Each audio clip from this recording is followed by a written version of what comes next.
cannot unilaterally repeal a constitutional amendment. Any elementary student of civics knows the only way to repeal an amendment is with another amendment. Remember Prohibition? The 18th Amendment to the Constitution outlawed the sale and manufacture of alcohol in 1919, and it was repealed by the 21st Amendment in 1933. But there's the rub. Americans overwhelmingly support birthright citizenship. Presidents and extremists like Stephen Miller, who've championed the idea, know that they don't have the votes to pass a constitutional amendment to repeal birthright citizenship, much less get the approval of 3/4 of the states to make it law. So instead, they're trying to do an end run on the Constitution with a tortured and unconstitutional reading of the English language and more than a century of legal analysis. Our Republican colleagues are here today trying to enable the president as he pushes his wager that his Supreme Court, the one he stacked, will ratify his illegal attempt to amend the Constitution without the consent of the American people. As a Congress, as a government, as a nation, we should not be in the business of turning back the clock and allowing or pushing our country to backslide into the most shameful parts of its past. Instead, we should be passing laws that guide it toward the light of a brighter future, one in which our most fundamental American principles and the promise to form a more perfect union ring true for all, rather than just for a privileged few. And that more just, that more fair America and the policies that actually get us there is what I and my Democratic colleagues would rather use this committee to fight for. I yield back. Not seeing either the chairman or ranking member, we will move forward and without objection, all other opening statements will be included in the record. We will now introduce today's witnesses. Mr. Charles Cooper. Mr. Cooper is the chairman and founding partner of Cooper & Kirk PLLC, a boutique law firm in Washington, D.C. He has spent more than 30 years in private practice and has argued 9 cases before the United States Supreme Court. He previously served in the Department of Justice and was a law clerk to Justice William Rehnquist. Mr. R. Trent McCotter. Mr. McCotter is a partner at Boyd & Gray PLLC, where he litigates in federal court and before federal agencies. He previously served as a Deputy Associate Attorney General, where he oversaw the department's civil, appellate, and federal programs branches. He also previously served as a federal prosecutor with the U.S. Attorney for the Eastern District of Virginia. Slip, it comes right out. Mr. Matt O'Brien. Mr. O'Brien is the Director of Investigations at the Immigration Reform Law Institute, where he oversees IRLI's investigations into fraud, waste, and abuse in the application and enforcement of the nation's immigration laws. He previously served as an immigration judge and in various positions with the Department of Homeland Security. Professor Amanda Frost. Ms. Frost is the David Lurton Massey Jr. Professor of Law at the University of Virginia. It's my undergraduate alma mater. Professor Frost's research focuses on immigration and citizenship law, federal courts and jurisdiction, and judicial ethics. We thank our witnesses for appearing today, and we'll begin by swearing you in. Would you please rise and raise your right hand?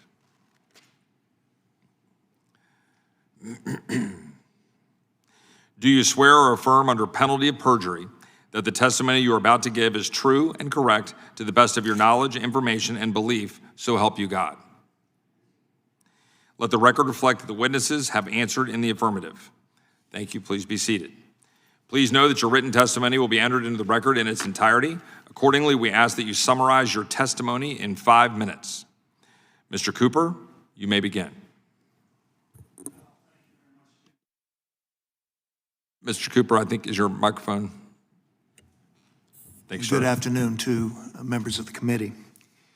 I am especially pleased to be here to explore with you the meaning of 6 words of the Citizenship Clause of the 14th Amendment and subject to the jurisdiction thereof. The recurring debate over the meaning of these words boils down to a choice between 2 alternatives.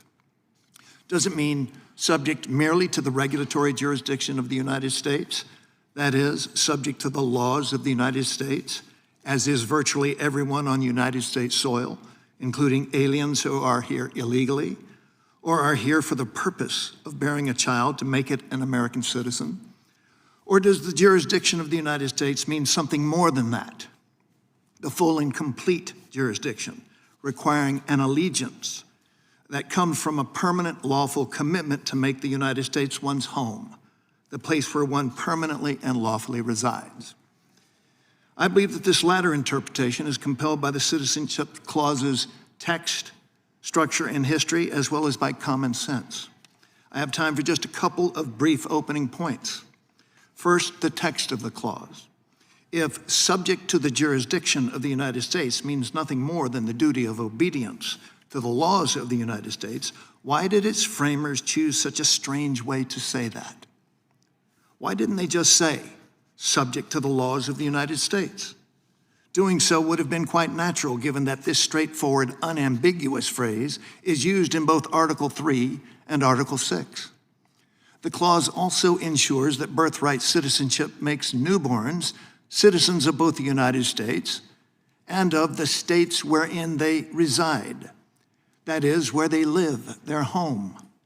This word standing alone implies a lawful permanent residence, and it plainly excludes tourists and other lawful visitors, as well as illegal aliens who are prohibited by law from residing in a state, although they all must obey our laws. Second, the history of the clause. The clause was framed by the 39th Congress to constitutionalize the Civil Rights Act of 1866, which had been passed by that same Congress just 2 months earlier. The 1866 Act explicitly denied birthright citizenship to persons, quote, subject to any foreign power, close quote, and to, quote, Indians not taxed, close quote. It is clear from the debate in the 39th Congress that Congress decided to replace this language with subject to the jurisdiction thereof, not because Congress suddenly and without any comment decided to broaden the scope of birthright citizenship from the act. Rather, Congress was concerned that the phrase Indians not taxed language generated uncertainty about the citizenship status of the children of Indians, primarily rich and poor Indians. The dispute is best captured, I think, by this comment from Senator Trumbull, who wanted to replace the words Indian not taxed, even though he was the principal author of the 1866 Act. He said this, I am not willing to make citizenship in this country depend on taxation. I am not willing, if the senator from Wisconsin is, that the rich Indian residing in New York shall be a citizen and the poor Indian residing in the state of New York shall not be a citizen. This comment reflects two important points about the intended meaning of the clause by its authors, I think. First, they intended that the children of tribal Indians who resided on reservations and owed their direct allegiance to their tribes would not be entitled to birthright citizenship, but the children of assimilated Indians who had left their reservations and had established permanent residence among the body politic of the states would be entitled to birthright citizenship. Second, it is not at all plausible that the framers of the Citizenship Clause intended that tribal Indians to be able to evade this limitation on birthright citizenship for their children by the simple expedient of leaving the reservation long enough to give birth to a child. The key distinction between tribal Indians and assimilated Indians was allegiance. Tribal Indians owed their direct allegiance to the tribe, while an Indian who established a permanent domicile within the state and assimilated into the body politic committed his primary allegiance to the United States and thus entitled his children to citizenship at birth. The Supreme Court's 1884 decision in Elk against Wilkins confirmed this understanding essentially, ruling that the clause requires persons to be completely subject to the political jurisdiction of and owing direct and immediate allegiance to the United States. Make one final point. The Supreme Court's 1898 decision in Wong Kim Ark had nothing to do with the children of illegal aliens or aliens lawfully but temporarily admitted to the country. The court carefully framed the issue before it twice in verbatim terms as involving, quote, a child born in the United States of parents of Chinese descent who have a permanent domicile and resident in the United States. Thank you, Mr. Chairman. Thank you, Mr. Cooper.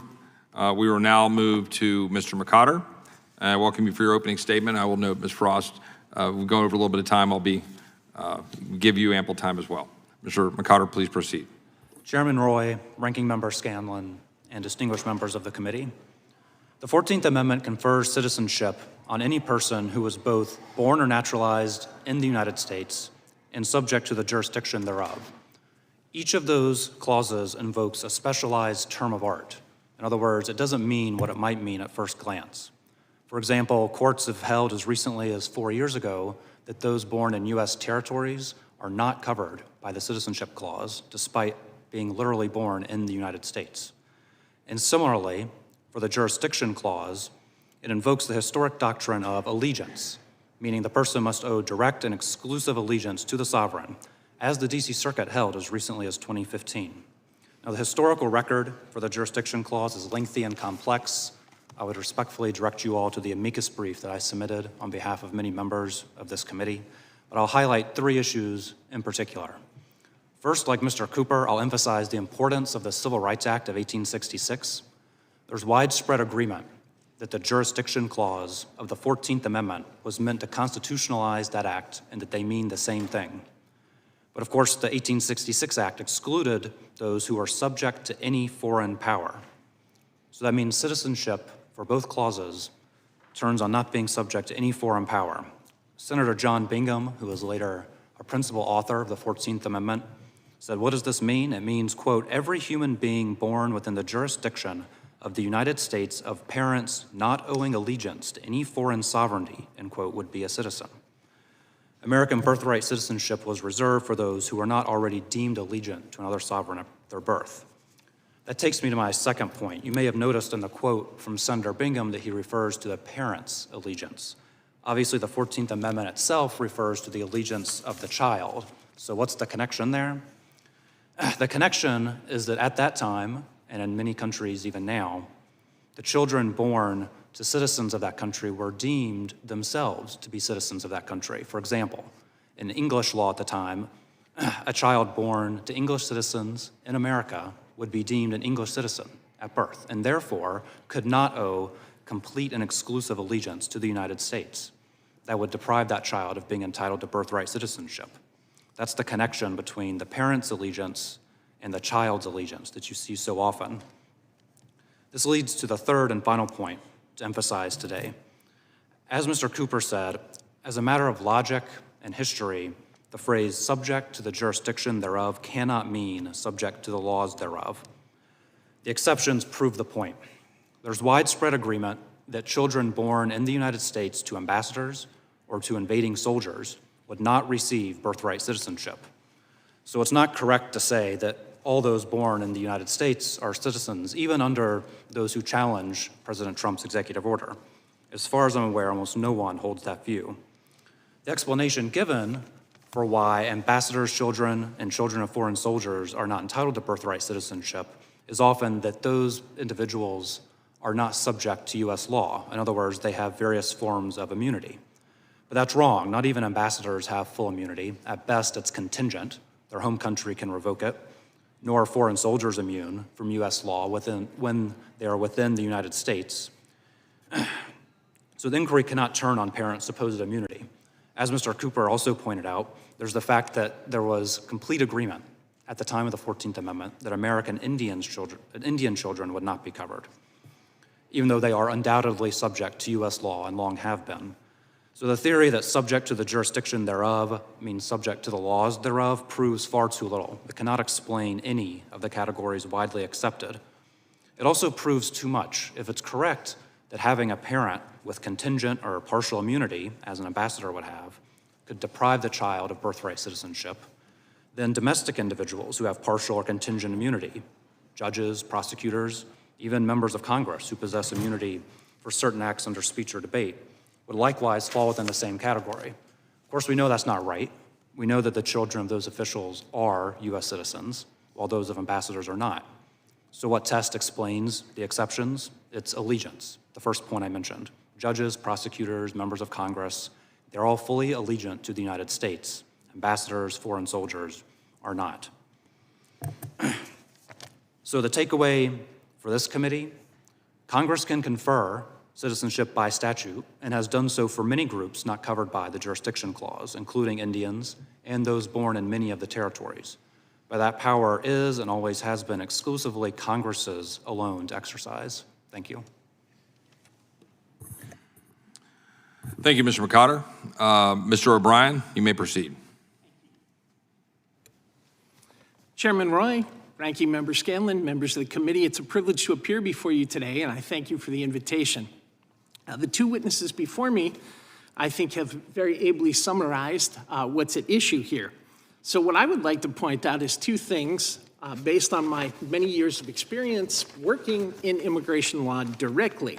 I actually began my career as an immigration examiner in the naturalization division of the INS, so I'm very familiar with these issues. Now, it's very easy to say the meaning of this case is obvious. Of course, if it were obvious, it probably wouldn't have had to become a case in the first place.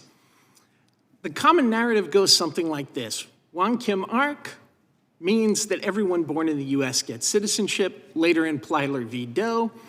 Justice Brennan confirmed this in that holding, stating that no plausible distinction with respect to the 14th Amendment jurisdiction can be drawn between resident aliens whose entry into the United States was lawful and resident aliens whose entry was unlawful. There's two major problems with that approach, though.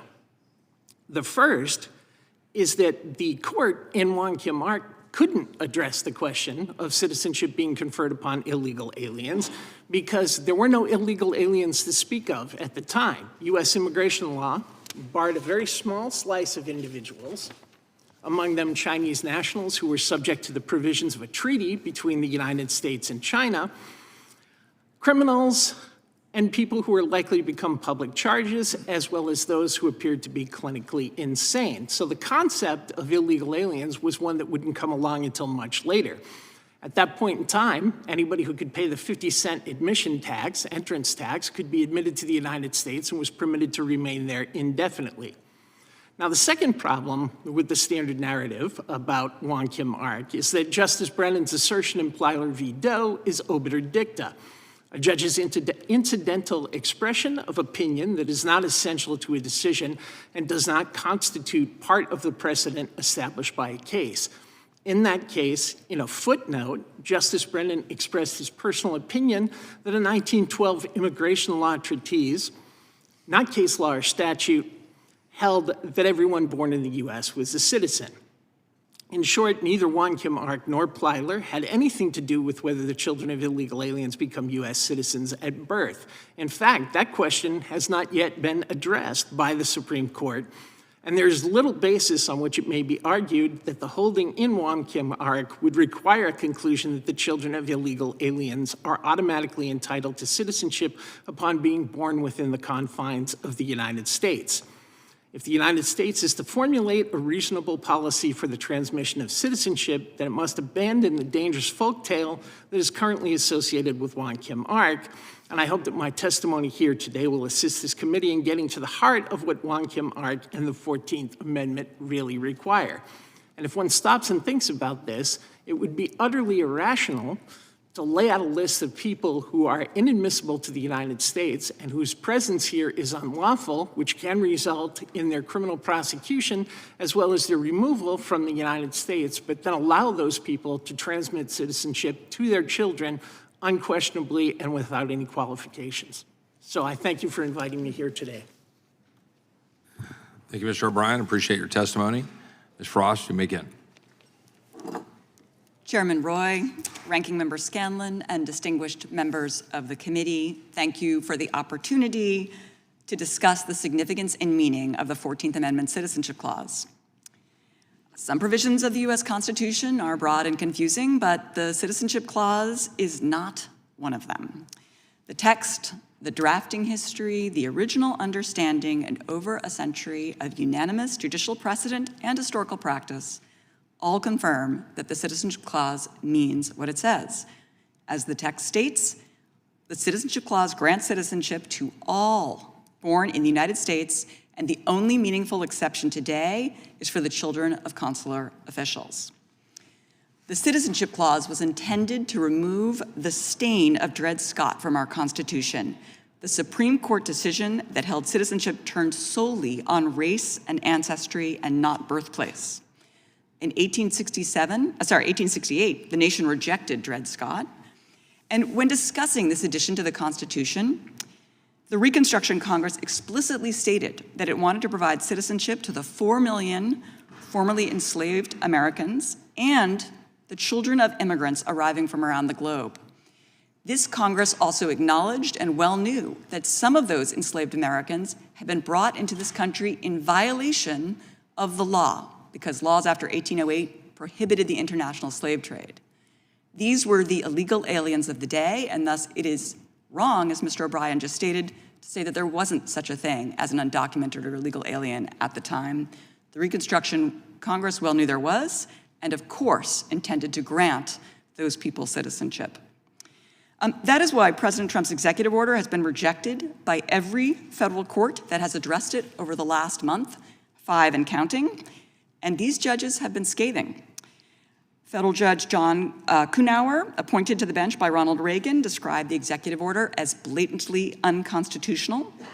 Federal Judge Joseph LaPlante, a George W. Bush appointee, enjoined the executive order on the ground that, quote, it contradicts the text of the 14th Amendment and the century-old, untouched precedent that interprets it.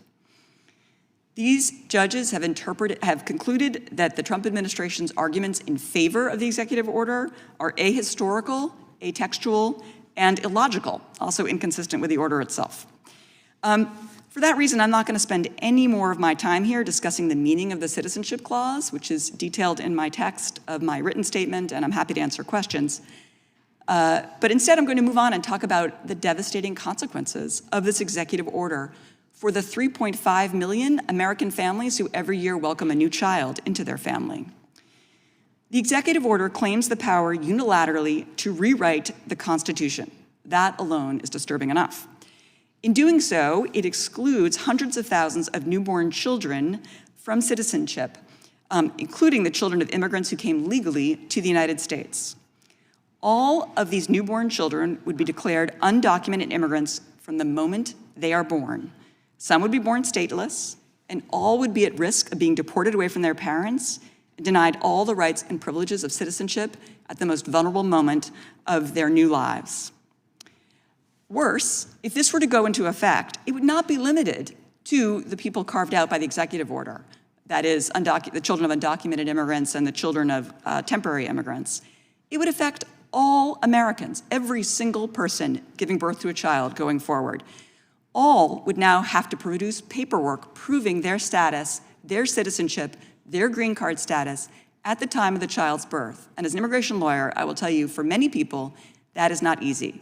I thought this was a committee that favored limited government. This is expanding the federal bureaucracy and the paperwork burdens on these families, hospitals, state agencies, and overburdened immigration officials, as I said, at the most sensitive moments of these people's lives. As explained, the executive order is not only unconstitutional, it is not only a terrible policy, it also conflicts with fundamental American values. We are a nation that rejects the test of ancestry and lineage, and we prefer instead to grant citizenship based on birthplace. That's a choice we've made well over a century ago. To be born in America is to be born an equal citizen. America is excellent at integrating the children of immigrants into our society. It is one of our great strengths. All Americans should be proud that in 1868, the nation rejected Dred Scott and reclaimed citizenship based on location of birth, not lineage and ancestry, welcoming the children of immigrants. We must never go back.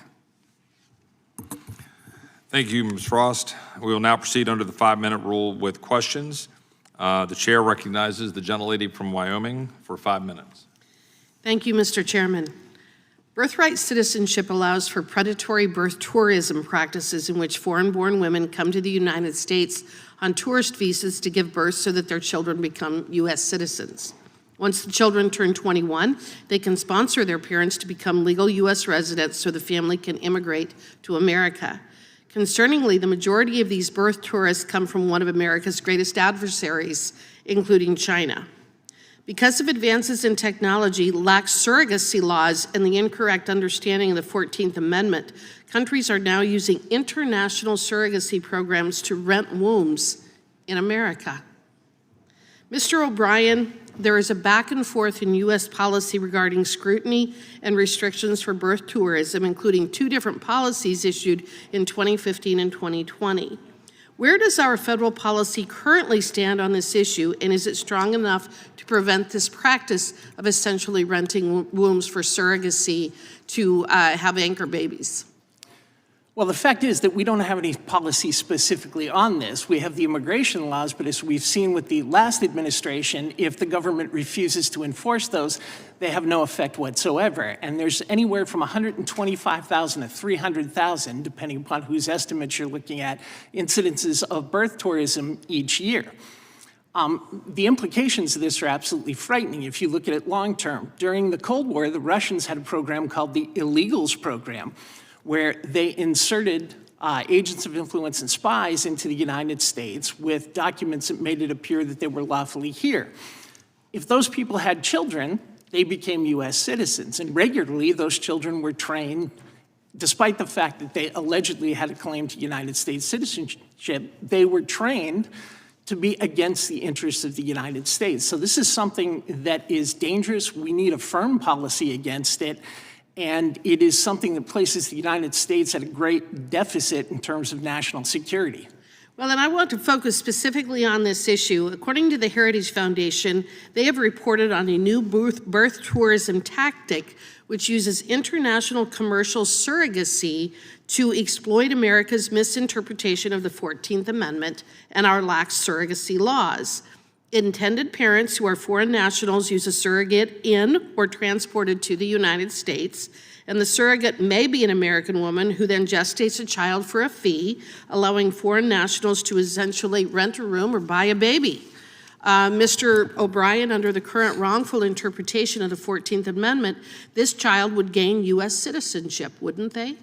Yes, they would, and because the Immigration and Nationality Act has become a muddle under the weight of misinterpretations about various effects of provisions of the Act, that places the United States in a position where people with no connection to the United States who simply want to be here because they either don't like the political or economic conditions in their home country can then use the citizenship of an adopted child or a surrogate child to try and access the United States and then eventually get lawful permanent residence and become citizens themselves. So this form of birth tourism actually exacerbates the crisis we have with birth citizenship, requiring direct and exclusive allegiance, which should require direct and exclusive allegiance to the United States. Don't you agree? Yes, it does. It exacerbates it significantly. Well, what's very interesting is China banned international surrogacy, yet the international industry is disproportionately fueled by Chinese nationals who make up 41.7% of this surrogacy industry. Should this raise national security concerns that China is aggressively participating in a practice that it has banned in its own country? Yes, China has an established pattern through an organization called the People's Work Bureau of approaching people who have a familial connection to China, regardless of their citizenship, and then pressuring them based on connections to Chinese family members who are still within the PRC to provide intelligence information, whether that be national security information or economic espionage information. Well, and what's interesting is that these children who are receiving American citizenship, they receive that even if the parents intend to raise them abroad. What are the benefits of having a child with American citizenship? Well, the benefits of having a child with U.S. citizenship is that child can later sponsor you for lawful permanent residence. It also makes the child eligible for all sorts of things that come along with U.S. citizenship, which is entering and leaving the United States. The implications of that from a national security or criminal perspective are enormous. So this is truly frightening. And it's shocking to me that there is so much debate about this. I think if we're arguing about this, we've sort of lost the concept of what citizenship is and what it means. Amen. I think you make a very good point. I ask unanimous consent to put into the record an article from July 15, 2024, entitled "The New Face of Birth Tourism, Chinese Nationals, American Surrogates, and Birthright Citizenship." And with that, I yield. Without objection. Also without objection, Mr. Biggs will be permitted to participate in today's hearing for the purpose of questioning the witnesses if a member yields him time for that purpose. I will now recognize the gentlelady from Washington, Ms. Jayapal. Thank you, Mr. Chairman. Let me be very clear. Donald Trump's executive order to eliminate birthright citizenship is, quote, blatantly unconstitutional. Those are not my words. Those are the words of Judge John Kuhnauer, a Reagan-appointed federal judge from my home state of Washington. The judge went on to say that while, quote, the rule of law is, according to Trump, something to navigate around or something to be ignored, whether that be for political or personal gain in the courtroom, the rule of law is a bright beacon which that judge intends to follow. For over 100 years, birthright citizenship has been enshrined as a fundamental right under the 14th Amendment. The language in the amendment is very clear. All persons born or naturalized in the United States. In fact, so clear that at least 4 federal judges have concluded that the executive order is unconstitutional. Like many of the attacks on immigrants by the Trump administration, this attack centers on old tropes that question the, quote, allegiance of immigrants. Tropes that were applied to enslaved Black people brought to this country in shackles, as well as Japanese Americans imprisoned and interned during World War II. These attacks are couched in a completely baseless argument that somehow immigrants born in the United States to a parent who is undocumented don't have sole, quote, allegiance to the United States. Professor Frost, this argument is actually very similar to the very arguments made in 1897 by Solicitor General Holmes Conrad in the Supreme Court case United States versus Wong Kim Ark, when he argued that the children of Chinese immigrants were not, quote, subject to the jurisdiction of the United States because they owed their allegiance to the Emperor of China. And the Supreme Court considered these racist arguments and they categorically rejected them, correct? Can you explain why, if that's the case? Yes, that's correct. I think it's worth noting that Holmes Conrad came from a slave-owning family. He was an officer in the Confederate Army, and he himself lost his citizenship for a period of time because he was a traitor to the United States of America. In addition to the argument you just noted that he made that stated that the children of immigrants, and in particular Chinese immigrants, did not have allegiance to the United States, he made that argument explicitly, and it was rejected by the Supreme Court in 1898. But in addition to that, I think it's worth noting, he also told the Supreme Court of the United States that the entire 14th Amendment was unconstitutional. That's an argument he made. I'm not aware of ever a Solicitor General making that argument to any other Supreme Court in the history of the United States. And of course, the Supreme Court rejected that as well. So that argument's been made, and it's lost 127 years ago, and it will fail again today, as it already has in front of 5 federal courts. And at that time, the Supreme Court held that the phrase subject to the jurisdiction thereof was an extremely narrow qualification that only accepted 3 specific classes of persons from citizenship. So can you tell us what those 3 classes were and why they do not apply and implicate children of undocumented immigrants? Yeah, so the Reconstruction Congress was very clear. The Supreme Court agreed in Wong Kim Ark and subsequent cases that the subject to the jurisdiction thereof language applied to 3 groups. One was the children of diplomats and consular officers, for the obvious reason that the French ambassador to the United States doesn't want their child born in the US to be a citizen, and their situation in the United States is they're representing a foreign power. In fact, the embassy itself is considered foreign territory. Native Americans, that was the only really substantive discussion the Reconstruction Congress had at the time they suggested this addition of the Citizenship Clause to the 14th Amendment. And they pointed out in many discussions that the Indians, Native American tribes, were sovereign powers with whom we had treaty relations, who were not subject to US law. They had their own tribal courts and laws. And at that time, they wanted to be excluded, and the Reconstruction Congress didn't want them to be automatically included. I should note that there is now a federal law that gives Native Americans automatic birthright citizenship. The final group, I'm happy to say, we've never encountered, which is enemy aliens in occupied territory. Great. I'm gonna stop you just because I have another question here. One of the lawsuits blocking the order was brought by an individual in my state, Alicia Lopez. She was born and raised in El Salvador, but she fled the country after experiencing a violent and abusive situation. She had applied for asylum, has received a work permit while her application is pending. She's lived in Washington State since 2016. She has a 5-year-old son with her partner. She's pregnant with a second child who is due in July. I want to bring this back to the real impact of what would actually happen. Birthright citizenship has generated this deep sense of membership in our society, a collective commitment to a shared value and opportunity, equality, and contribution that's allowed America to thrive. What's the impact on real-life Americans across this country? Yeah, to eliminate birthright citizenship would be to create a permanent underclass, a caste system, which was the very result the Reconstruction Congress intended to end. Thank you so much. I yield back, Mr. Chairman. Thank the gentlelady from Washington. I now recognize the committee chairman, Mr. Jordan. I thank the chairman and thank you for holding this hearing. I would yield my time to the gentleman from Arizona. I thank the gentleman for yielding. I'm going to ask each one of you a question related to this scenario, because this is a real scenario. In Yuma, Arizona, they have one hospital for about 150,000 people. They have a small maternity unit, about 8 to 10 beds. Many times the beds, every one of them is occupied by a mom-to-be who has illegally crossed our border, usually through the Cocopah Reservation. I know right where they come, and they go in, and they have a baby, and then they both depart to go back south across the border. And I guess my question for each one of you is this. Under the original meaning, because I'm trying to establish, you've all made it clear, I want to make it clear. Under the original meaning of the 14th Amendment, Ms. Frost, is that child a citizen of the United States of America? Yes, of course, because the Reconstruction Congress And we'll wanted go, in simple and clear thank language. you, appreciate that. Oh, and now, Mr. Cooper? No, Congressman, not under the Citizenship Clause of the 14th Amendment. Mr. McCarter? I agree with Mr. Cooper, that's correct.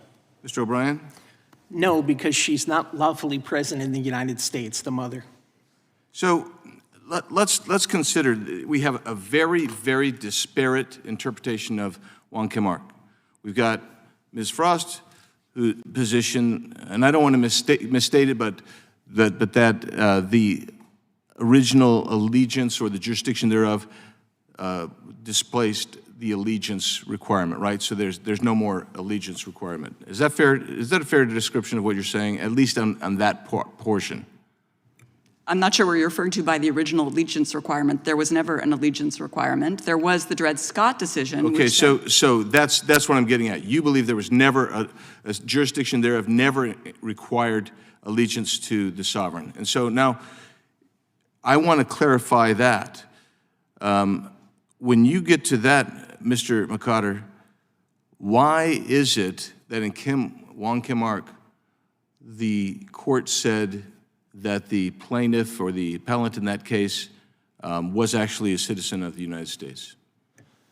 The Supreme Court's rationale is a little hard to follow in Wong Kim Ark, to be honest, but it does say that the parents there were lawfully present with the consent of the sovereign, which is the United States, the equivalent of our modern-day LPR, lawful permanent resident. So if because that's the way I read Wong Kim Ark. They're talking about there's lawful presence, and there's an intention de domicile, which has a legal term of art, meaning you're intending to live there, stay there, and be part of that community. That's really what that gets at. So I'm baffled by the notion then that if you cross through the Cocopah Reservation and you go into the regional hospital in Yuma and you have a baby and your intention is to immediately leave and go back home, you're not legally present in the United States, nor do you have an intention to be here.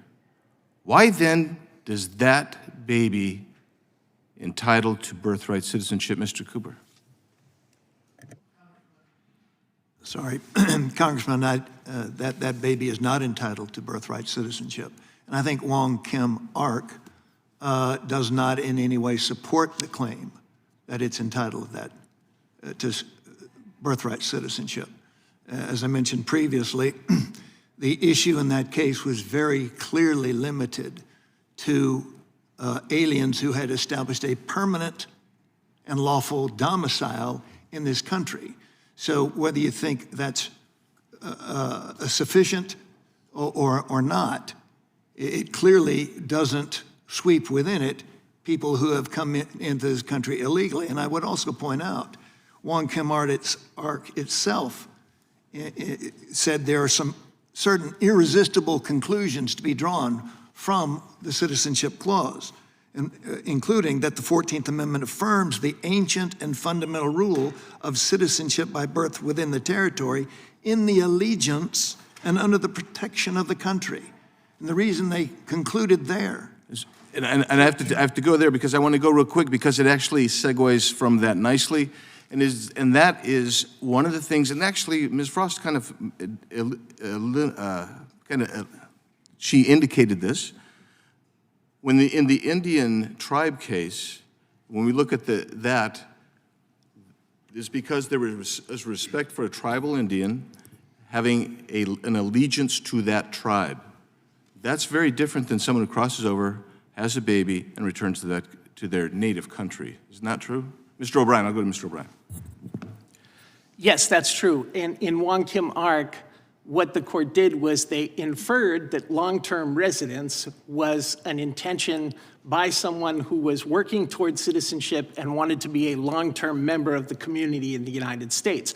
So the court was at pains to point out that there were two qualifications. One, that the individual attempting to transmit citizenship had to be lawfully present in the United States with the permission of the government. And number two, that that person was within the allegiance of the United States, meaning that that individual had more than a simple obligation to obey the laws while present. Thank the gentleman from Arizona. I thank the witness, and I will now recognize the gentleman from New York, Mr. Goldman. Thank you, Mr. Chairman. Mr. O'Brien, I want to go back to where you were right there. And I think Mr. McCotter said this as well, your interpretation is to be lawfully present in the United States with consent of the sovereign. Mr. McCotter said that's the equivalent of a lawful permanent resident. Is that correct, Mr. McCotter? That's correct, yes. And you agree, Mr. O'Brien? Yes, I do. Why is a visa holder not lawfully present in the United States with consent of the sovereign? Well, first of all, a visa holder is a person who has a permit to board a common carrier and come to the United States and request admission. A person who has been admitted to the United States by the appropriate authorities following inspection by an immigration officer is lawfully present. So someone with a visa, a work visa that could go on for years and years, you're saying is not lawfully present?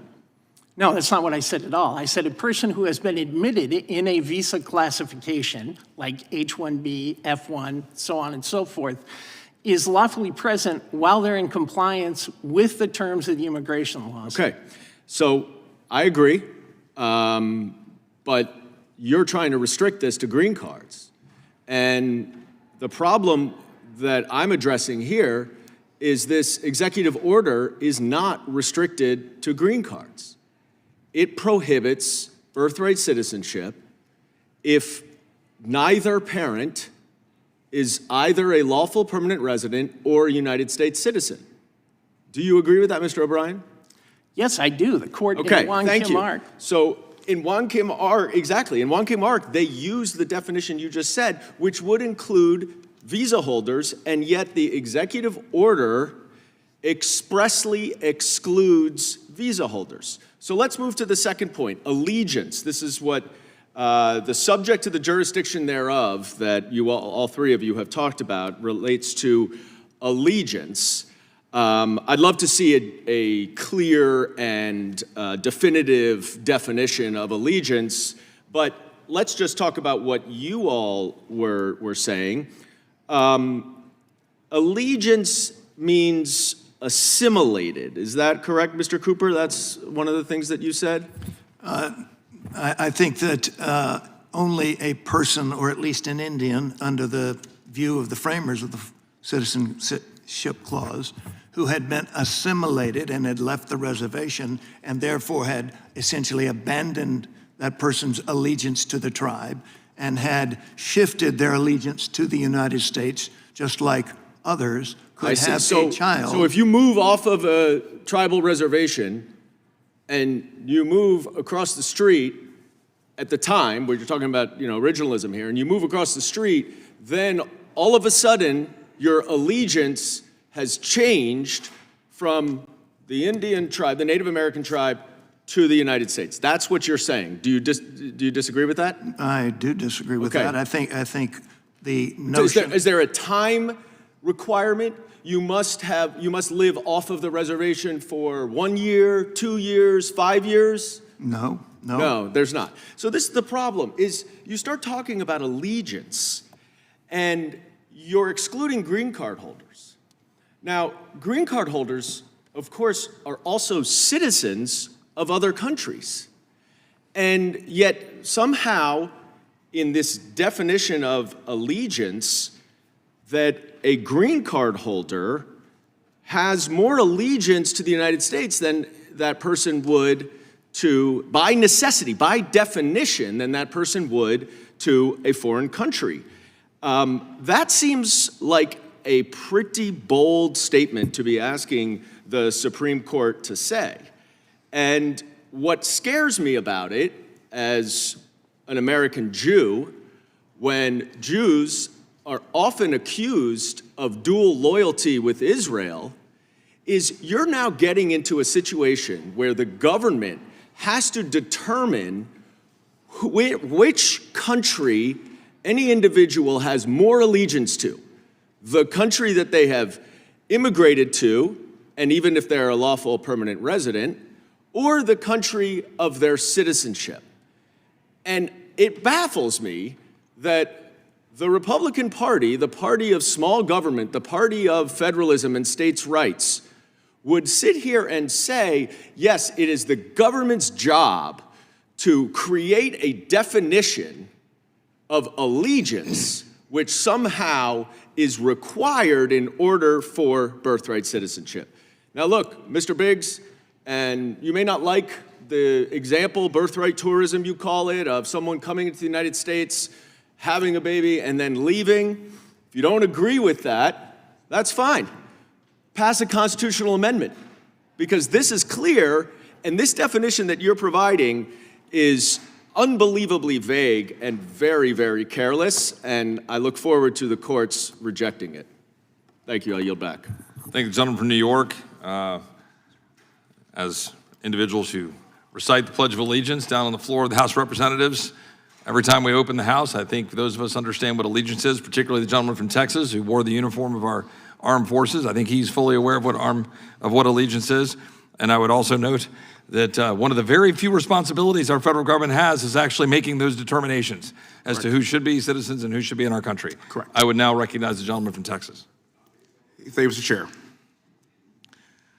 I understand more than anyone that we are a nation of immigrants, but there's a difference, stark difference, between giving citizenship to the children of slaves, the children of those subject to the Middle Passage, the children of sharecroppers, and the children of those who were once considered property, and giving citizenship to the children of people who cross the border illegally, stay in taxpayer-funded luxury hotels, who receive free Xboxes, free cell phones, free flights around the country, and 3 square meals a day.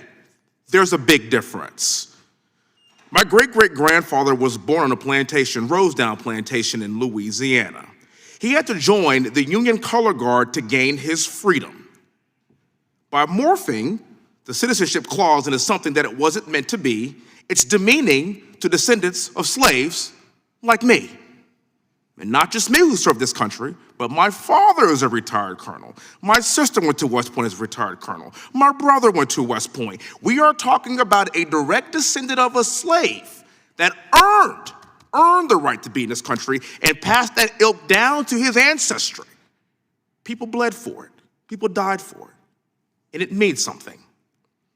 The purpose of the 14th Amendment that President Trump's Birthright Citizenship executive order is that the citizenship clause of the 14th Amendment was never meant to apply to children of illegal or legal aliens.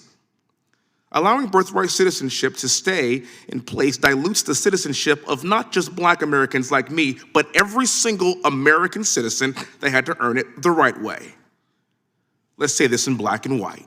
Either you're a U.S. citizen or you are not. Now, the left has spent decades cheapening what it means to be an American citizen. They've quite literally been chipping away at the basic value of American citizenship. They pretend to be altruistic, but we know the truth.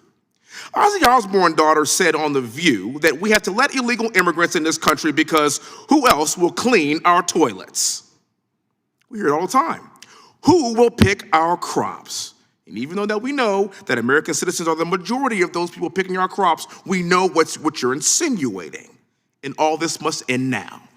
Mr. O'Brien, earlier you brought up birth tourism and how it's an issue of national security. Could you kind of expound on that and talk about why that's an issue? As somebody that served this country, this is near and dear to my heart. Sure. If we give U.S. citizenship to absolutely anyone who is born on our soil, that takes the United States out of control of who becomes a U.S. citizen. And since, as everyone here knows, the people are the government of the United States, that puts us in a position where we could be allowing people who are citizens of adversary nations to be coming here, having children who gain U.S. citizenship, and then are trained to be adversaries of the United States. It puts them in a position where they can get jobs with security clearances, they can join the military, they can work in the defense industry, which they would not otherwise be able to do. So over the course of the last 4 years, have there been people that have entered our country that are our adversaries, that have come to this country that we know of, and had children? Yeah, there have been a massive number of people who have come here. And not just over the last 4 years, it was happening before. I worked in the national security apparatus of the Department of Homeland Security, and I worked on many cases where that had happened. Is there any other country in the world that you know operates like this? I'm saying this from the standpoint of somebody that's deployed to Saudi Arabia and other countries around the world. This would never happen anywhere else, by the way. Can you name a country in modern or recent history that has behaved like this, and what has been the outcome of this type of behavior? Meaning that is this even a sustainable model, given the number of people that have entered this country over the course, especially the last 4 years? No, it's not a sustainable model. The only other place where it existed was in a number of the Latin American countries, and most of them did away with it after they were attempting to attract migrants in order to build their industries and build the number of people living in those countries. So this is something that's nearly non-existent. Thank you, Mr. Brown. The left throws love thy neighbor in our face, and they say that we have to have open borders in order to be nice to people. Well, I ask them to tell the left, we have a bunch of neighbors right here in our country that are Americans. You see, your neighbors are the homeless veterans that you drive by to work. Our neighbors are the wayward teens running away from a bad home environment. Your neighbors are the families who just got evicted from their apartment. What do all those neighbors have in common? They're all Americans. And let's use our American tax-paying dollars to put Americans first. Newsflash, this is why President Trump is our president, because it's past due that we put the American citizen first. And once we solve our issues here, I'm a Christian. By God, let's help everybody else. But at this point, we have enough problems to fix in our own country, and this must stop. Thank you for your time. Thank the gentleman from Texas. I will now recognize the gentlelady from Vermont. Thank you, Mr. Chair. Today we've heard a lot of different legal theories about interpreting the Constitution, and at times I know it feels a little bit like a law school lecture. So I'd like to kind of cut through the legalese and clearly focus on something that I find deeply troubling. What Republicans are offering is a plan to redefine who gets to be American. And it's a big step towards a country where Americanness itself applies to only a privileged few, and a country where future and past generations are relegated to an underclass status. They're trying to stake out who is a real American, and it will leave a whole lot of people out. And this, I think, is a frightening road to go down. The arguments we've heard have been with us since our founding. As you pointed out, Professor Frost, The Dred Scott decision changed the common law understanding of birthright citizenship for all. It enabled slave owners to use the law to take away citizenship, to take away identity, to take away the freedom of Black people. The 14th Amendment and the Civil Rights Act of 1866 were a direct response to Dred Scott. The law grants citizenship to people born in this country, plain and simple. Yet here we are, over 150 years later, talking about how maybe the straightforward language of the law could possibly or should actually be used to deny citizenship for often people of color. Ms. Frost, did the framers of the 14th Amendment intend to extend birthright citizenship to the children of slaves and other non-citizens? Yes, the Reconstruction Congress could not have been clearer. They used clearer language, and their discussions that followed made this clear. They said, of course, they wanted to overrule Dred Scott, which included giving citizenship to all enslaved Americans, including those who had arrived illegally because they'd been illegally imported after the laws prohibited it. They were the illegal aliens of the day. The Reconstruction Congress said, we want them to have citizenship. The second group explicitly discussed was the children of immigrants, in particular, the children of Chinese immigrants. That was the intention of the Reconstruction Congress, and they achieved that through clear language. Thank you, through clear language. And citizenship was based on where you were born, correct? And not actually the identity of your parents. Of course, we are a country that doesn't visit the sins of the father on the child. We believe in the idea that all people born are equally American because they are born in the United States. Our Constitution rejected titles of nobility explicitly. We, of course, rejected a hereditary monarchy. America is about birthplace. It's not about ancestry or lineage. So is it safe to say that the 14th Amendment enshrined citizenship for an entire class of people and their ancestors? Yes, of course. And any other rule would require a test of lineage and ancestry for every new child born in the United States. I'd like to quickly add 33 countries have birthright citizenship in response to Congressman Hunt's question, including Mexico and Canada. We are not outliers. Exactly. I'm so glad you brought that up because I had it in my notes to bring that up as well. So what if the Supreme Court decides that the 14th Amendment actually does not give citizenship to children born in this country to non-citizens? What if the Supreme Court made that ruling? Where does that leave the descendants of those who've been granted birthright citizenship? Yeah, I mean, it would unwind the citizenship of the entire country. We are a nation of immigrants. A very significant majority of us trace back, really other than Native Americans, trace back our lineage to an immigrant, parent, grandparent. 5% of our military are the children of immigrants. Now, all of us, when we have a baby, the first thing we'd have to do is produce proof of our citizenship. Imagine a generation from now. It wouldn't be good enough to show your own birth certificate. You'd have to show the lineage. This is exactly what the Reconstruction Congress wanted to prevent, and it's exactly the result that Dred Scott wanted. I appreciate that so much. So let's follow this logic. Say a person's grandparents came to this country from Central Europe in the 19th century. An investigation reveals that those grandparents used false pretenses or false names at Ellis Island.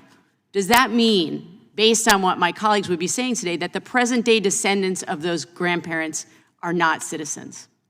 The logic of the position is that every single person who considers themselves an American, perhaps people in Congress, certainly people voting, would suddenly be under scrutiny, and any flaw in their family's immigration history, going back to the Contract Labor Act of 1885, where if you came to the U.S. with a contract to work, that was illegal. Many people violated that law in 1885. All of those people, their descendants today, could have their citizenship questioned and could be stripped of their citizenship under the executive order. Thank you. And if I could, in conclusion, because I see that I'm out of time, doing away with birthright citizenship is an intentional choice to give this president, I believe, massive power to dictate who is and who is not an American. I yield back. Thank the gentlelady from Vermont. Now I'll recognize the gentleman from North Carolina. Thank you, Mr. Chairman. Thank you for this hearing, and to all of you that are serving on this panel today. The issue of birth tourism is a big concern for me and stands out as a glaring example of a loophole being taken advantage of. Mr. O'Brien, in your testimony, you shared a little bit ago with Mr. Hunt about the national security risk associated with widespread birth tourism. what are among the top countries that are taking part in this practice? Where do they come from? Well, the largest is China. The second largest is India. And then it drops off from there, but there's still large numbers of people from a large number of countries that we should have concerns about. Very good. And aside even from the national security risk that you've already addressed, this practice puts many of those involved in coming here in harm's way. Can you talk about how the birth tourism can harm the expectant mothers involved in this? Certainly, it's not advisable, at least according to all of the medical personnel that I've talked to, for women who are in an advanced stage of pregnancy to do something like a 14 to 24-hour flight from China. We have seen repeatedly along the southern border people who are traveling in extremely harsh environments, attempting to cross the Rio Grande while expecting a child imminently. And so this is a danger to both the mother and the child. Thank you. I'm also curious, while we're here, Mr. O'Brien, about the comparison between how the United States treats this concept of birthright citizenship when compared to the rest of the developed world. Is it common for other countries to automatically grant citizenship to those born on their soil? No, it's not common. It's something that's most typically associated with the United States, Latin America, Canada, and a few other countries that have extremely truncated variations of it. And how would you say America compares to most EU countries in regards to this issue? It's profoundly more broad. Most countries that have birthright citizenship have significant restrictions on it compared to the United States. Very good. Mr. McCotter, I'd like to hear from you about how Congress can play its part in this conversation. I mean, it's one thing for executive orders, it's another thing for court decisions and interpretation. What steps can Congress take to support President Trump's executive order? I authored an amicus brief on behalf of many members of this committee, and we submitted that in almost all the district court proceedings and in several of the circuit court proceedings, so the court is at least aware of these members' views on the historical understanding of the jurisdiction clause. That's one thing, of course, Congress could do. Congress obviously could hold a hearing, which we're having now, and I'm glad to participate. Well, I'm proud to be a co-sponsor of Representative Brian Babin's Birthright Citizenship Act of 2025, which does clarify which individuals automatically receive American citizenship at birth. In fact, I've told folks if ever there's a time for us to clarify and codify, that time is now. Would you deem it necessary that Congress clarify this question surrounding the citizenship clause, or should it be left to other institutions? The Supreme Court has long held that the decision of citizenship is left to Congress, except, of course, as dictated by the 14th Amendment. The courts can interpret the 14th Amendment as they're doing now, but otherwise it is exclusively a congressional prerogative. So we do have an opportunity now, and with the act introduced, to take some action on this. And with that, Mr. Chairman, I yield back my time. I thank the gentleman from North Carolina. I will now recognize the gentleman from Maryland and the ranking member of the committee. Mr. Chairman, thank you very much. And thanks to all the witnesses for being here, and special greetings to my former colleague, Professor Frost. I want to start with you because there's been a major flurry of litigation about the onslaught of unlawful and unconstitutional executive orders that have come down from the administration. And this executive order has appeared in 4 different courts. And as I understand it, all 4 of them have worked to stop it, either through a temporary restraining order or a preliminary injunction. And they were appointed, by my count, by Presidents Reagan, George W. Bush, Barack Obama, and Joe Biden, 2 Republicans, 2 Democrats. And take a look at what they said. Here's Judge Kuhnauer, who was nominated by President Reagan. Citizenship by birth is an unequivocal constitutional right. It's one of the precious principles that makes the United States the great nation that it is. The president cannot change, limit, or qualify this constitutional right by executive order. I can't remember a case that presented a question as clear as this, says Judge Kuhnauer. And the fact that the government cloaked what is in fact a constitutional amendment under the guise of an executive order is equally unconstitutional. The Constitution is not something the government can play policy games with. Here's U.S. District Judge LaPlante from New Hampshire, who'd been nominated by President Bush. The plaintiffs are likely to suffer irreparable harm if the order is not granted. Here's U.S. District Judge Deborah Boardman, nominated by President Biden to the court in my home state, in Maryland. The executive order interprets the Citizenship Clause of the 14th Amendment in a manner that the Supreme Court has resoundingly rejected and no court in the country has ever endorsed. And finally, check out Judge Sorokin, nominated to the district court in Massachusetts by President Obama, who says, the 14th Amendment says nothing of the birthright citizens' parents, and efforts to import such considerations at the time of enactment and when the Supreme Court construed the text was rejected. No federal judge, to my knowledge, has upheld this executive order against legal attack. Tell me why you think there's such unanimity across the spectrum among the judges. Well, first of all, the language is crystal clear of the 14th Amendment. There are thorny and complicated and broad and vague provisions of the Constitution, but the Citizenship Clause could not speak more clearly. That's what the court said in Wong Kim Ark. Its language is universal. You know, I did a little research on this last night, and I found that the leaders of the writing of the first section of the 14th Amendment were Republicans from Ohio, right? John Bingham was described as the primary author of the Citizenship Clause by Supreme Court Justice Hugo Black, who said he was the 14th Amendment's James Madison, the second founder who most worked to realize the universal promise of Madison's Bill of Rights and Jefferson's Declaration of Independence. And another great Ohio Republican, U.S. Senator Benjamin Wade, insisted on making the Citizenship Clause perfectly clear to avoid any backsliding in times of high partisan feeling. He said, I've always believed that every person of whatever race or color who was born in the United States was a citizen of the United States. But by the decisions of the courts, there's been a doubt thrown over the subject. And if the government should fall into the hands of those who are opposed to the views that some of us maintain, those who have been accustomed to take a different view of it, they may construe the provision in such a way as we do not think liable to construction at this time, unless we fortify and make it very strong and very clear. If we do not do so, there may be danger that when party spirit runs high, it may receive a very different construction from that which we, the founders, put upon it. Now, so I wonder what you think Senator Wade might be saying about the debate today about whether it's okay just to throw away the first sentence of the 14th Amendment. Yeah, he was remarkably prescient. He foresaw a future in which a future political party would want to take away citizenship and voting and political power from groups of Americans it didn't like and didn't view as fully American. All right, I'm sorry to rush you along here, but the original purposes of the 14th Amendment remain perfectly clear for anyone who's an originalist, right?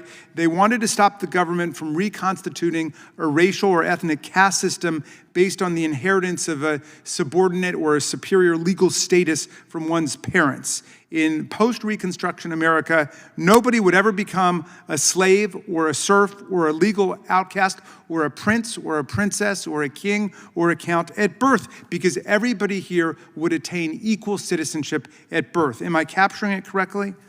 You are. All right, I yield back to you, Mr. Chairman. I thank the ranking member of the committee, and I will now recognize Mr. Grothman for 5 minutes. I'd like to ask one of the three gentlemen on the right here, and I had other committee hearings, so I'm sorry if I'm going over things we've already dealt with. But it says in the 14th Amendment that citizens are people who are all persons born in the U.S. and not subject to any foreign power.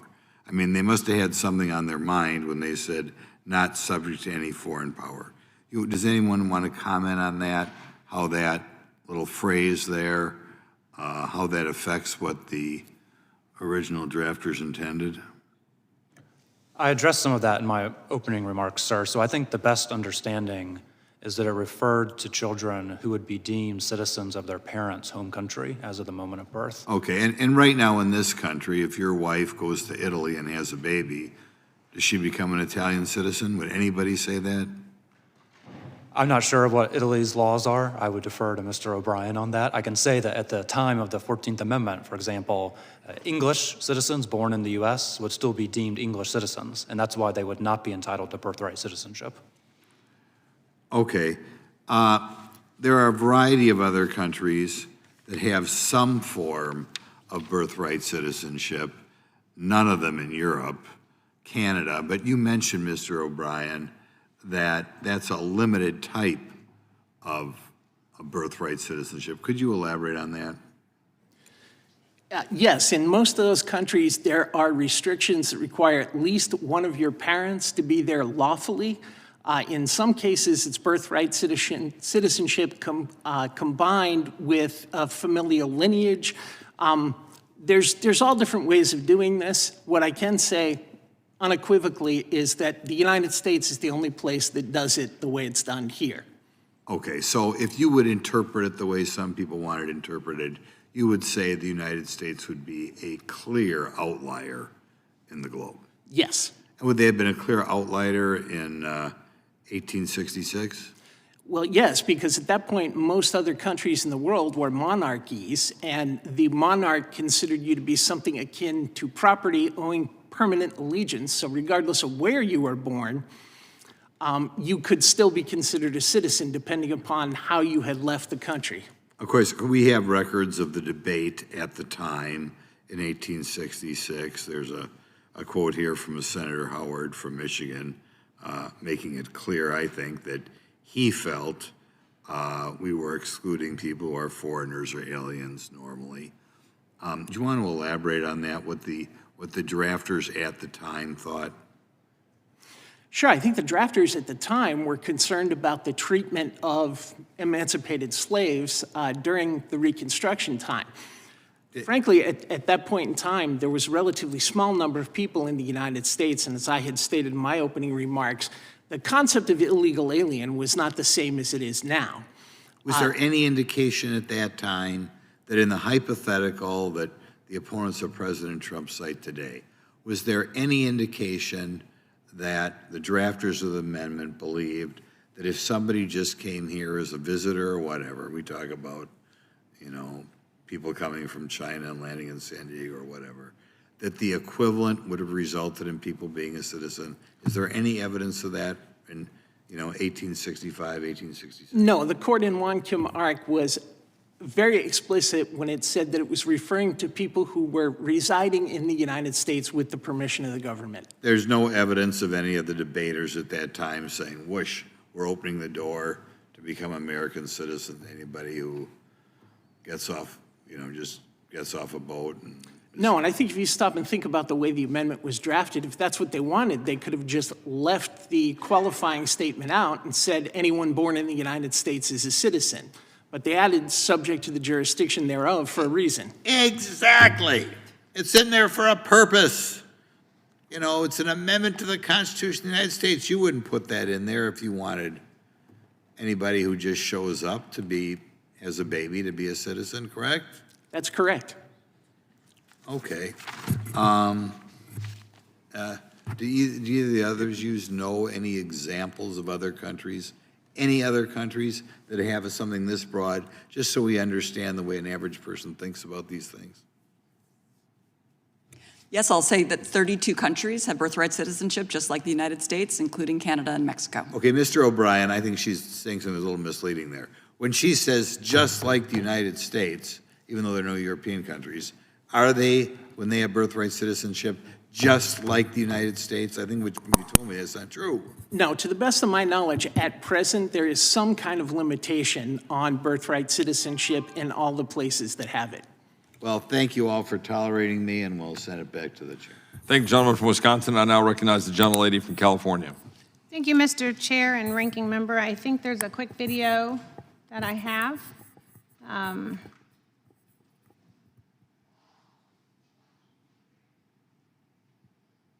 You don't need to be a genius to realize that Trump's not talking about babies that come from Norwegian vajayjays. No, he wants to white out the Constitution so that he can whiten America. That's what he's planning to do here. All right, I just thought since, the South Africans are in the news, I would play that. I had a question for you, Mr. O'Brien. Is the Equal Protection Clause part of the 14th Amendment, yes or no? Yes, it is. Okay, thank you. And Mr. McCotter, is the Due Process Clause part of the 14th Amendment, yes or no? Yes, although each clause uses different language. Yes, I do know, but thank you for that. I ask those questions because I have heard no objection from this body, no quarrel, no disagreement with the fact that the Equal Protection Clause and the Due Process Clause are embedded in the U.S. Constitution through the 14th Amendment. In fact, this country's president, that so many revere, has invoked the Due Process Clause on the regular, as he should, because it is his right. And he has in fact showed the country how due process works when applied without prejudice. If only it would work for the rest of us like that, but I digress. The point is, those tenets are here to stay with birthright citizenship. So I want to talk about the times that gave rise to the 14th Amendment. It was 1868. There was the aftermath of the 4-year divisive, destructive Civil War that killed roughly 750,000 soldiers, or 2% of the population. Resistance in the form of Reconstruction, a massive tsunami in a soon-to-be U.S. territory that killed 70 people, and in the aftermath of the 1868 Louisiana Constitution, which gave black men the right to vote and a public education, you had Louisiana, the Louisiana Massacre, where black people were murdered trying to vote. As people would say from my hood in L.A., the white folks went cray-cray. And in spite of all of that, white congressmen showed up in 1868 to debate the 14th Amendment because in the midst of the madness and violence of the time, it was that important. And it passed with birthright citizenship, those 3 clauses. And these tenets forever changed this country. The 14th Amendment is a pillar of American law in a good way, and it has been for 160 years.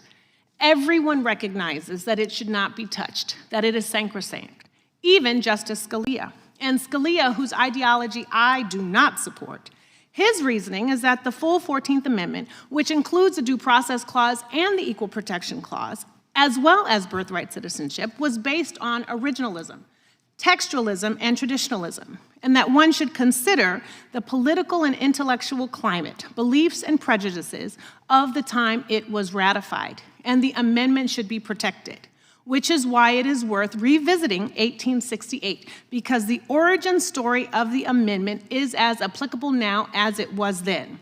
You had a Democratic president impeached in 1868 and a Republican president impeached in 19 and 21. You had political violence in 1968 with the Louisiana Massacre and an insurrection that happened here in 2021 where Capitol Police were speared with American flags. You had a tsunami in Hawaii in 1868 and a fire again in 2023. You had an economic turndown in 1868 and you have $15 eggs under Trump right now in 2025. Same environment, toxic, hostile, destructive, deadly.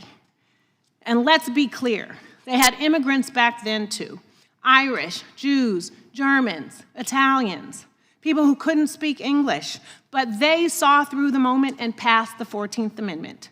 And it's not like this country has not had moments where people have felt under attack. We've had Jim Crow, World War II with the Germans, McCarthyism, the Japanese in internment camps, the Vietnam War, and birthright citizenship has survived all of that. And now, not because of war, but because somebody can't get a job at Walmart, because of xenophobia, fragile ego, and mediocrity, we are going to look for culprits instead of protecting the Constitution. It is the epitome of lazy. And if they could put the 14th Amendment in the Constitution during those hostile times, we can keep it in law during ours. The climate is not different. It is the patriotism of the Republican Party that is different. And with that, Mr. Chair, I yield back. Well, I would just observe for the record that the phrase "white people be cray-cray" is itself cray-cray, and I will now recognize the gentleman from California. And also racist, of course. I was wondering how long it would take the Democrats to play the race card, and I want to thank my colleague from California for satisfying that curiosity. I think we can thank the Democrats under Joe Biden for bringing this issue to the forefront. The mass illegal migration over the last 4 years has made answering this question a necessity.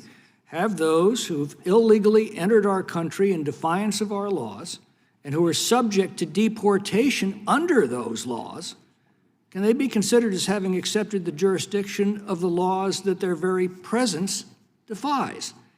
I don't think it does. I mean, we know that phrase, subject to the jurisdiction thereof, we know that means former slaves are citizens. That was the stated purpose of the amendment. That's the plain language of the amendment, passed, by the way, over the objections of the Democratic Party at the time.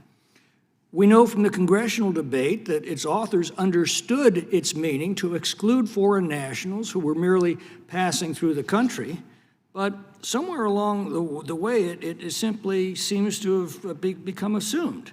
So my first question, I guess I'll begin with you, Mr. O'Brien.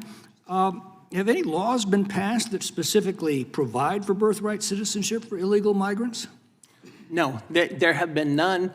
And one of the reasons that this interpretation persists is because this wasn't an issue at the time that the case was decided, so it was left alone. Well, how did it come to be that it was simply assumed?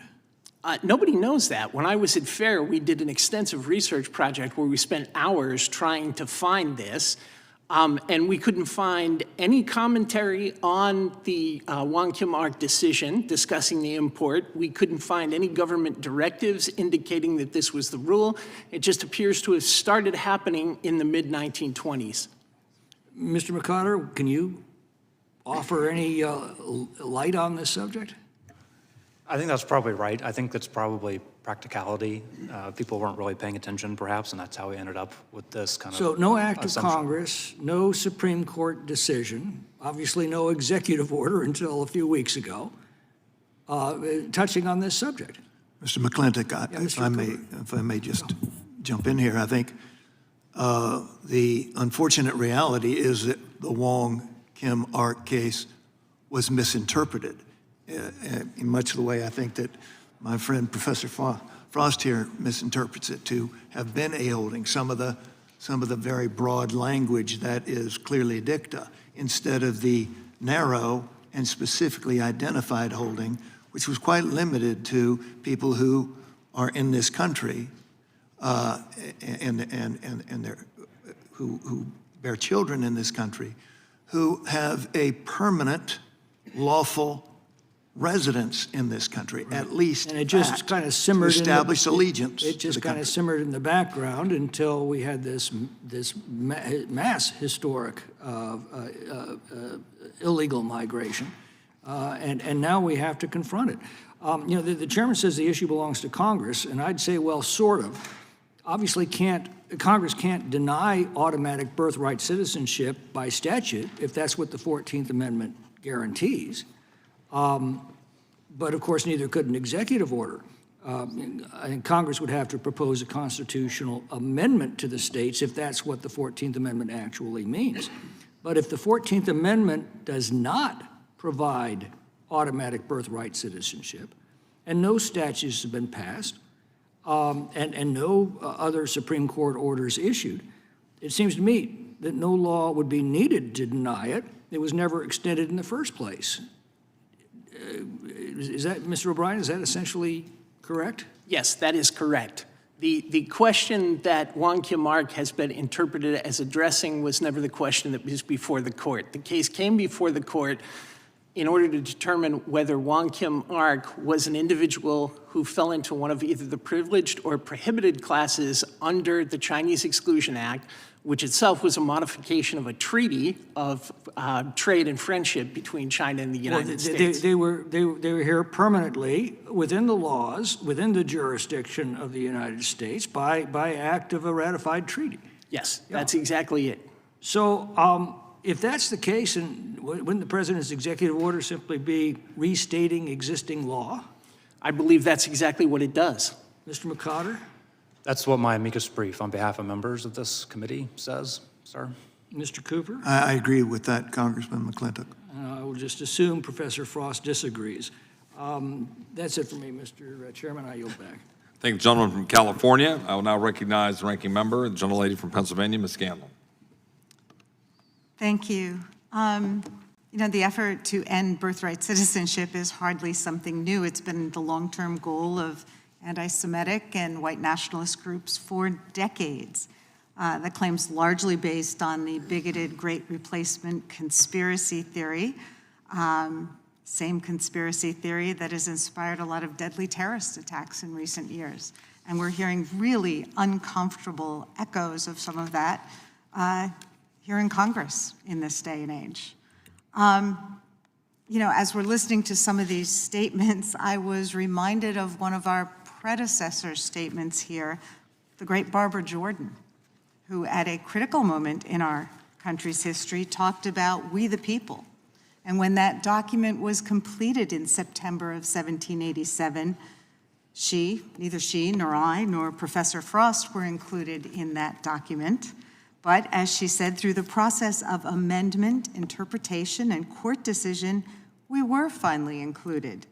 And as members of Congress now, we should not sit here and be idle spectators, much less participants in the diminution, the subversion, or the destruction of the Constitution. And I would submit that the effort we're seeing here today to try to reinterpret and twist the clear language and legislative history of the Birthright Citizenship Clause would be such a diminution, subversion, or destruction of the Constitution. Now, Professor Frost, you've studied this for quite a long time.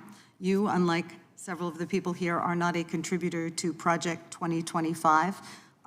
We've heard a lot about the specific language subject to the jurisdiction of. Why did they choose that phrase?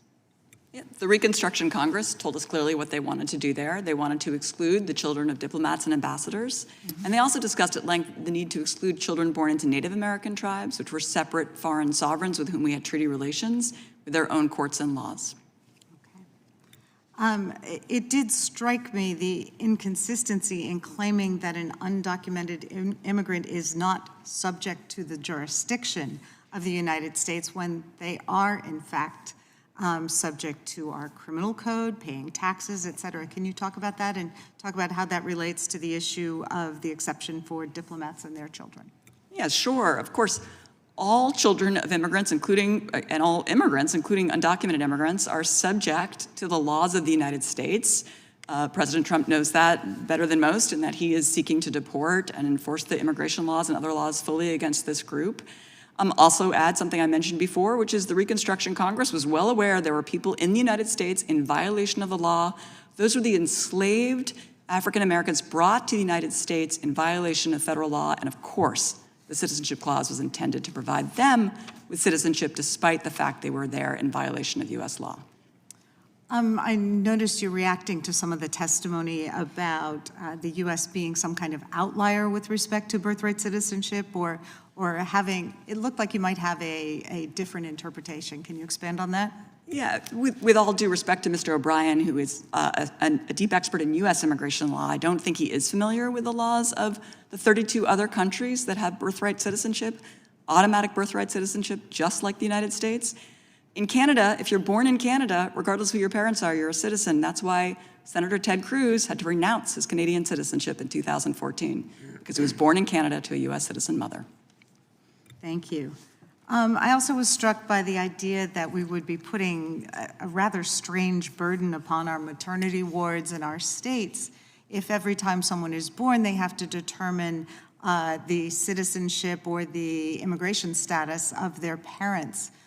And how would that play out? I mean, does the delivery nurse have to ask which border the person came across, whether or not they checked in, whether they filed an asylum claim, or whether maybe they just overstayed their visa to study here if they were, for example, from South Africa? Do you have any thoughts on that? It would impose enormous bureaucratic burden on hospitals, on state agencies, on our already overburdened immigration officials, and on the parents of newborn children. And as an immigration lawyer, I will say many people lack documentation of their citizenship or of their immigration status if they're lawful permanent residents. They may not be able to show that. And so we are asking these people at the time of their child's birth to prove this or risk having their child be deemed an undocumented immigrant from the moment it's born. Okay, I do think it's interesting that this is hardly the open and shut case that our colleagues would suggest. Senator Cruz was recently quoted as saying that's actually a disputed legal question. There are serious scholarly arguments on both sides, et cetera. But with that, I see my time has expired, so I would just have a unanimous consent request to enter into the record a statement of the Leadership Conference on Civil and Human Rights. Without objection? Thank you. I yield back. Thank the gentlelady from Pennsylvania. I will also, without objection, ask to insert in the record a collection of quotes from the gentlelady from Texas, Ms. Jordan.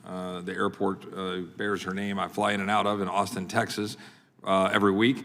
But it's a collection of quotes from her service as chair of a commission regarding immigration in the 1990s, in which she makes very clear her position that the enforcement of borders security is important, the importance of having immigration policy that works is important, that we should not have amnesty, that we should, immigration should not be a path to public benefit. She was very clear in her language about that. And numerous other quotes from the gentlelady from Texas, Ms. Jordan. And without objection, I'll insert that in the record. And I will now recognize the gentleman from Missouri, Mr. Onder. Thank you, Mr. Chairman, and thank you to the witnesses for being here today.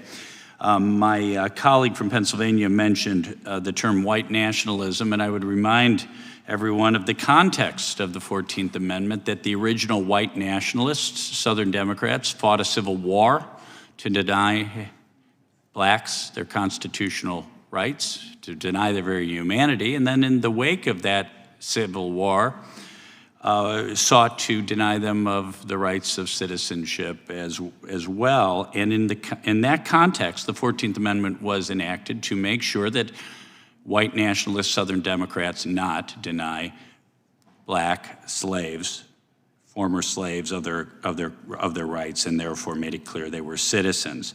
But Mr. Ricotter, one of the authors of the 14th Amendment, Senator John Bingham, said that the Citizenship Clause conferred citizenship to every human being born within the jurisdiction of the United States of parents not owing allegiance to any foreign sovereignty. Another author of the 14th Amendment, Senator Lyman Trumbull, stated that subject to the jurisdiction of the United States in the Citizenship Clause meant not owing allegiance to anybody else.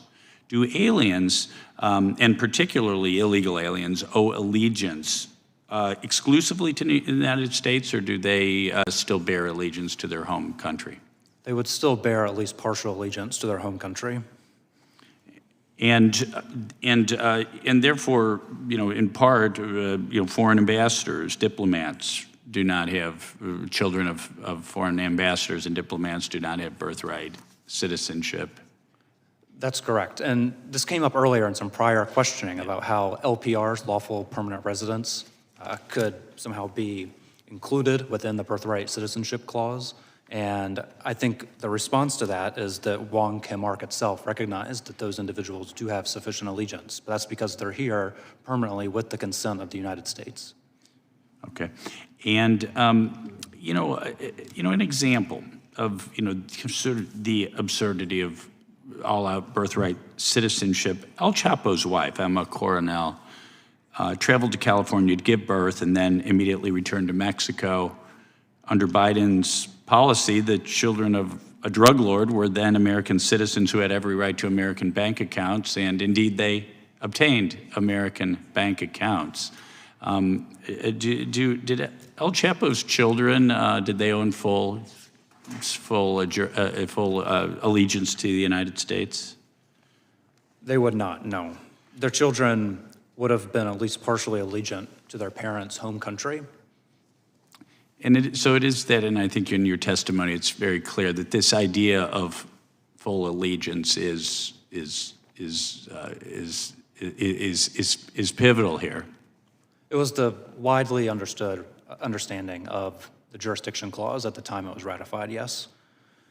Okay. And if I may just briefly respond to the claim that some of the arguments in this area are inherently racist in some way, I'd point out in Wong Kim Ark, Justice John Harlan, the sole dissenter from Plessy v. Ferguson, the patron of interpreting the Constitution as colorblind, he dissented in Wong Kim Ark and said that Wong had never become a U.S. citizen.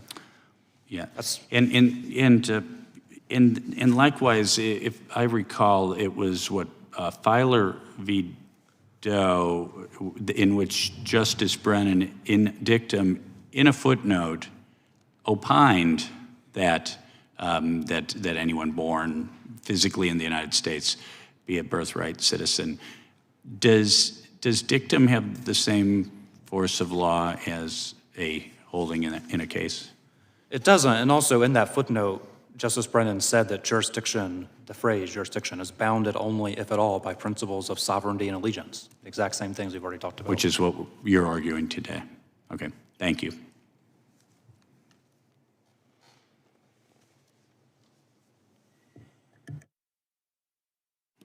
The gentleman yields. All right, I appreciate that. I will now recognize myself for 5 minutes. And I would just ask, Professor Frost, we talked a little bit earlier about the extent to which we've got the record is replete with examples of tourism, birth tourism, in which there are, malactors who are profiting by moving people into, or transporting people into the United States to then deliver babies. So we have Georgetown Law report talking about women from foreign countries, China and Russia, paying tens of thousands of dollars to temporarily relocate to the United States, give birth, and then often return. We have that happening at the southern border with some regularity. In McAllen, we have it in Laredo, we have it in El Paso, throughout Texas. I certainly can attest personally. You believe that all of those children, regardless of why they end up on American soil, that those children are, in fact, U.S. citizens under the law? I'm so glad you asked that, because there's actually a federal regulation, 22 CFR 41.31, which bars people from coming to the United States to give birth and gives consular officials the authority to bar anyone visibly pregnant from giving birth. That's not the question. The question is these babies are born on American soil. These babies are born on American soil. They are brought here. They're brought here for profit. Are they citizens, yes or no? Yes, they're citizens, and if you have a problem, enforce the regulation. So the question is that they are, in fact, citizens under your interpretation of the law. Mr. McCotter, you noted just a minute ago that, in fact, Justice Harlan was the lone dissent in Plessy, correct? That's correct, yes. But was also a dissenter in Wong. Right, he joined the Chief Justice. So a threshold question here is, with respect to Wong, which is often cited as the basis, now 130 years hence, for these individuals being viewed as citizens by now in this instance, the most pernicious models, where people are profiting for bringing people into the United States to have babies, exploit our laws, go back to their countries or exploit our laws for citizenship, that they are deemed citizens based on an interpretation of an opinion 130 years ago. Yes or no, Mr. McCotter, do you believe that Wong stands for that premise? I do not, and I cite support for that in the brief. You believe that it is limited to, at most, an LPR type status under today's law? Right, here's a quote. Wong, by its facts and some of its language, is limited to children born of parents who at the time of birth were in the United States lawfully and indeed were permanent residents. That's from a professor at NYU. Mr. Cooper, do you share that view? I do share that view, and I would point out again that Wong itself conditioned its irresistible conclusion from the 14th Amendment. It affirms the ancient and fundamental rule of citizenship by birth within the territory in the allegiance and under the protection of the country, which was premised in that case on the parents of Wong being lawful permanent residents, allegiant to this country. So to be clear, Mr. Cooper, you do not believe that that Wong's opinion extends, certainly at a minimum, beyond, again, what we would characterize under today's law as an LPR status individual? No, it clearly just didn't have anything to do, as Mr. O'Brien has said, with illegal aliens or aliens here who may be here lawfully, but only temporarily. And are you aware of any opinion by the United States Supreme Court that has extended beyond that interpretation since Wong? No. Mr. McCotter, do you agree with that? I agree, yes. Mr. O'Brien, do you agree with that? I do. And so now, having, I think, established that that is, in fact, the state of the law with respect to Wong and everything since Wong, now my question is Wong itself correct? We have an opinion by Justice Harlan, who was the dissent in Plessy, Was Plessy later overturned? Mr. Cooper? Yes, yes. Mr. McCotter? Yes, Overturned. Brown v. Mr. O'Brien? Yes. Professor Frost? Plessy was overturned. Yes. Now we've got Wong. Is Wong itself correct on the law with respect to even LPRs under the interpretation of the 14th Amendment? I would ask Mr. Cooper your opinion on that. Well, I will tell you, Mr. Chairman, that I think there's significant support for the conclusion, the holding in Wong, in the debates under the Citizenship Clause. But one doesn't have to conclude that it is correct in order to uphold this executive order, because the executive order is entirely consistent with Wong. Mr. McCotter, do you have anything to add to that? Mr. O'Brien, and then I will be done with my time. No, sir. Mr. O'Brien, anything to add? I do not believe it was correct, and I would go so far as to say that the holding itself should be considered limited to the terms that were before the court, which had to do with a treaty with China, which is no longer in existence. I appreciate it, gentlemen. We now have another member of the committee, and I will recognize my colleague and my friend from Texas, Mr. Gill. Thank you, Mr. Chairman. 160 years ago, Democrats were asking us, if it weren't for slavery, who would pick our cotton? And today they're asking a similar question, which is, if it weren't for mass migration, who would pick our avocados? It's a similar pattern that they've established.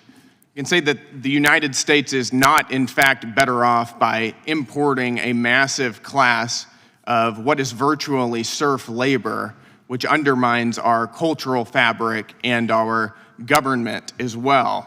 I'd also like to point out that the admission that we need more and more unvetted illegal aliens pouring into our country is also an admission that the goal, or one of the goals, of our colleagues on the other side of the aisle is explicitly to reduce American wages, because that's exactly what they're doing and what they're saying they're doing whenever they talk about bringing in cheap labor. We're talking here about birthright citizenship, and which has provided an enormous loophole in our immigration system and has facilitated the mass importation of illegal aliens. Through this current loophole, upwards of 300,000 people a year are granted automatic citizenship in the United States despite being born to parents who have no ties to our country and who are here illegally. And also due to failures in our legal immigration system, these individuals then use their citizenship to sponsor their illegal alien parents and other family members for a green card, which creates a never-ending cycle of people coming into the country who have no business being here at all.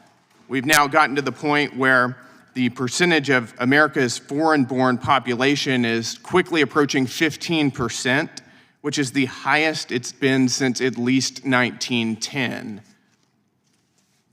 Mr. O'Brien, I'd like to start with you with a couple questions, if you don't mind. Under the 14th Amendment, Native Americans, due to tribal allegiances, were not granted citizenship. Is that correct?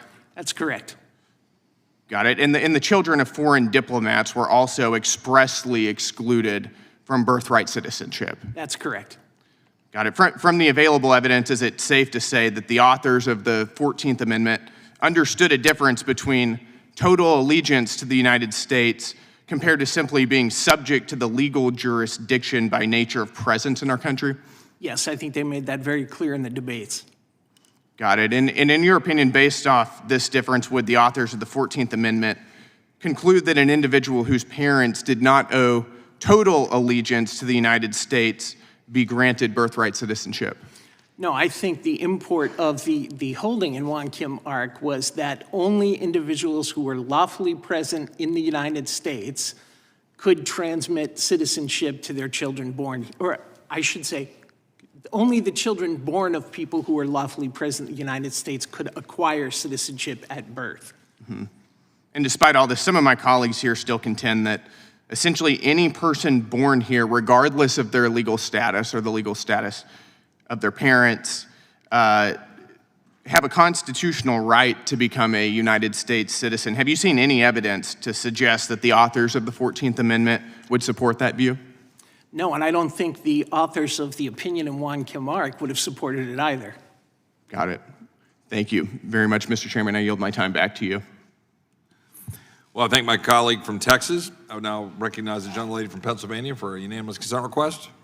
Yes, I seek unanimous consent to introduce Barbara Jordan's obituary in the New York Times from January 18th, 1996, in which it notes that she spoke out against a proposal to deny automatic citizenship to the children of illegal immigrants, saying, I quote, "To deny birthright citizenship would derail this engine of American liberty." Without objection? And I would ask consent to insert into the record the amicus brief that was submitted by a number of House colleagues. It was drafted by Mr. McCotter. I would also like to introduce into the record a note that was written by Amy Swear from the Heritage Foundation, who has written extensively on this issue, and also a op-ed that was written by Mr. Cooper, along with Pete Patterson, on this subject as well. Without objection, I'll insert that in the record. That concludes today's hearing. We thank the witnesses for appearing before the subcommittee today. Without objection, all members will have 5 legislative days to submit additional written questions for the witnesses or additional materials for the record. Without objection, the hearing is adjourned.